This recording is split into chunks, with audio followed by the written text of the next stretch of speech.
눈에 보이는 것, 내가 베풀어 준 것에 대해서 언제나 인정받기를 원해요.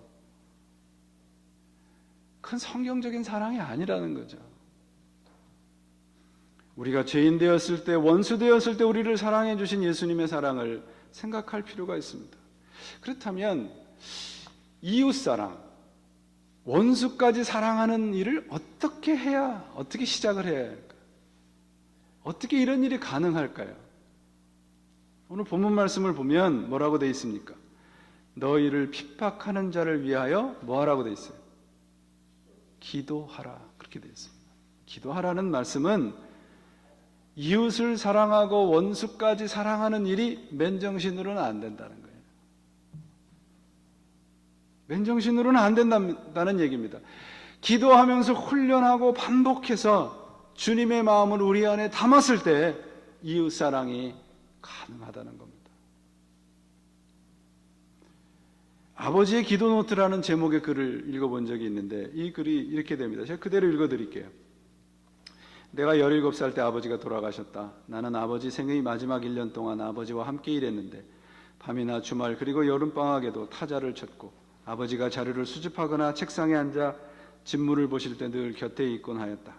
그러나 아버지와 함께 지낸 시간 중 단 한순간도 난 결코 후회하지 않았다. 오랜 갈등 끝에 말년에 신앙심을 갖게 된 아버지는 그것을 특별한 영광이라고 자부하며 잡지 기사에 인용하곤 하였고 또 혼신의 힘을 다해 책을 펴내시기도 하였다.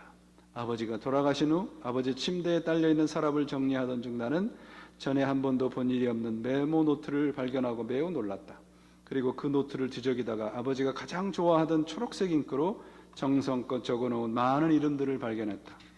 맨 먼저 가족의 이름, 그 다음 친구들의 이름, 그리고 빈 페이지도 있었고 이어 20여 명가량의 내게 전혀 생소한 이름들도 있었다.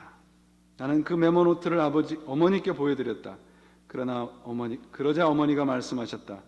그것은 내 아버지의 기도노트란다. 내 아버지는 매일 밤 잠들기 전에 그 노트를 펴고 한 사람 한 사람의 이름을 손으로 짚어가며 조용히 기도하셨단다. 그런데 마지막 제가 알지 못하는 이분들은 누구시지요? 어머니가 대답하였다. 그들은 내 아버지의 마음을 상하게 만들었던 사람들이다.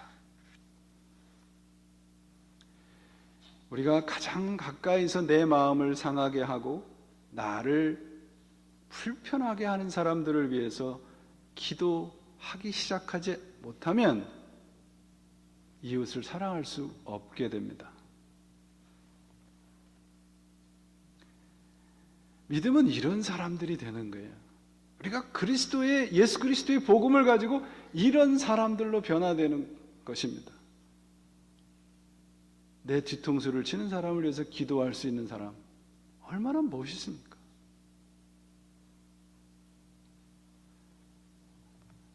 인터넷에서 한국의 그 교회 뉴스를 봤어요. 한국 교회가 이번에 한국에서 G20 그 정상회담이 있었지 않습니까? 그때를 계기로 해서 한국 교회가 뭔가 세상에다가 발표를 했는데 교회 이름으로 기독교 은행을 설립하겠다고 발표를 했습니다.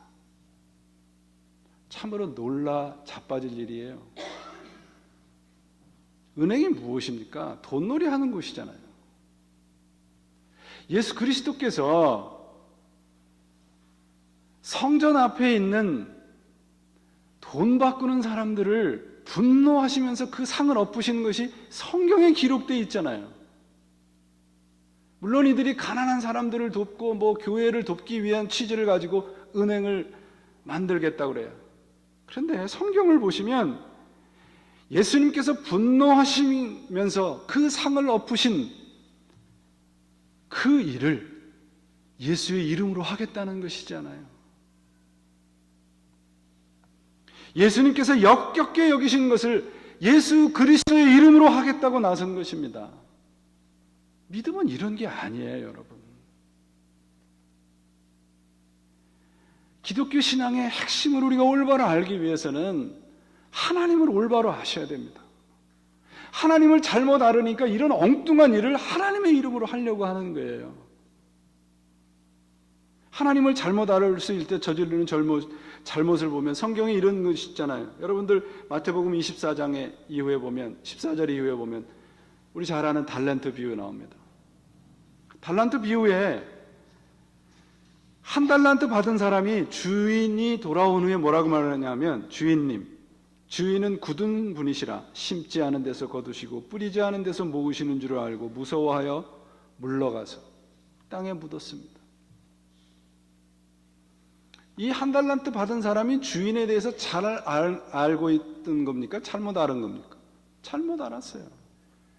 주인이 어떤 분인지 몰라서 자기 뜻대로 하다가 망한 겁니다. 하나님이 우리에게 원하시는 것이 무엇입니까? 두 단어를 들자면 거룩함이고 사랑함이에요. 여러분, 거룩하다는 것은 무슨 신비스러운 것이 되는 게 아니라 사랑하는 존재가 되는 겁니다. 거룩이라는 말과 사랑이라는 말은 같은 말입니다. 사랑이 없으면 성경에 뭐라고 되어 있습니까? 사랑이 없으면 I am nothing이에요. 아무것도 아니라는 거예요. 경건한 모습이 아니라 거룩은 사랑입니다. 이런 모습으로 변화되어 가는 것이 우리들의 신앙의 모습이어야 하는 것입니다. 신앙은 방법이나 비결이 아니라 내가 가야 하는 자리이고 내 삶의 내용이에요. 그 내용이 무엇입니까? 오늘 본문 말씀 48절 보세요. 그러므로 그렇게 시작합니다. 그러므로라는 얘기는 앞에 부분에 대한 결론이라는 얘기예요. 결론이 무엇입니까? 앞에 부분에 뭐가 되어 있습니까? 팔복, 빛과 소금, 율법의 내용에 대한 가르침, 분노와 용서와 간음과 맹세와 보복, 그리고 사랑을 가르친 목적이 뭐냐? 결론이 뭐냐? 그건 뭐예요? 하나님같이 완전하게 되기 위함이라는 거예요. 완전하다는 말을 우리는 완벽하다, 퍼펙하다는 의미로 받아들이시면 안 됩니다. 인간은 언제나 완벽해질 수 없어요. 이 완전이라는 말은 인정함이 풍부하다는 뜻입니다. 똑같은 말씀이 있는 누가복음은 이 말씀을 이렇게 원어에 가깝게 기록해 놓았습니다. 누가복음 6장 36절.